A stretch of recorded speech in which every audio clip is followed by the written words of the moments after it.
Okay, this is a really important part of weather as a person in your life in the future, knowing this is really important. Extreme weather events, be prepared for it. We want everyone to be safe. Okay, so now that's a really important part of this whole class is how to be safe in these particular events. So let's do hurricanes first. It's important to really know the dangers of a hurricane. Now, most people think hurricanes, they think of the heavy winds, and that is a problem. But what often doesn't get thought about is the most dangerous part of hurricanes is really rising ocean water. So if you live near the coast and you live at low elevation, so a lot of Long Island, New York City area, the 5 boroughs, the Jersey Shore, okay, this is pretty low elevation. So that could be, there's this thing called storm surge with hurricanes where sea levels can rise, 10 feet or more. Be very aware of that. Also, we get it can bring heavy rains where you get 30 inches, 40 inches of rains in a day, and that can flood streams and rivers. That's also very dangerous. For all this, don't underestimate the power of nature. Especially if you've never experienced it, you don't realize how bad it could get. Okay, so some things that you should do. If a hurricane is coming, you usually get a few days notice because they can track these things.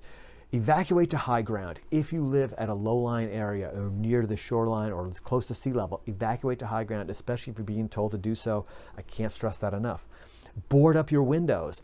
You have days to prepare. Board up windows to prevent from flying debris. Other things. Be prepared to lose electricity for days or weeks. So you want canned food or non-perishable food. You want to have water. You want to have a weather radio so you can be aware of alerts, things that are going on, a generator for electricity, anything that will help you when you don't have electricity. That's key. It's hurricanes. Tornado. Okay.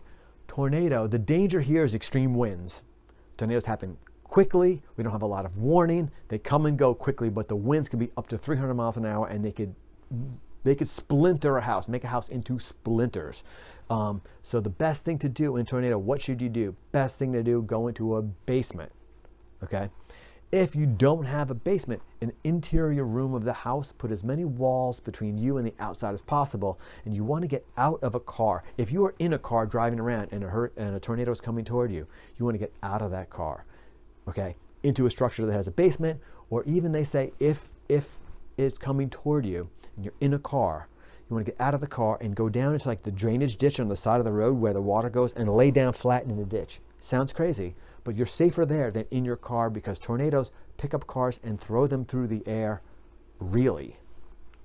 A thunderstorm is in here too. The danger with a thunderstorm is lightning. Don't underestimate the danger of lightning. There are lightning deaths in this country every single year and you don't want to be one of them. So what to do? You want to go inside a house or inside a car. A car is actually a pretty safe place in a lightning storm. It's actually a very safe place. So that's good. Stay out of open areas, open fields. You want to stay away from them. Stay away from any tall metal objects, okay? Because lightning strikes tall metal objects. You want to stay away from them, okay? It can jump off that object to you. So be careful, okay? We've reached the end of weather. Thanks for watching. I'm Mr. Gazdes. See you next video.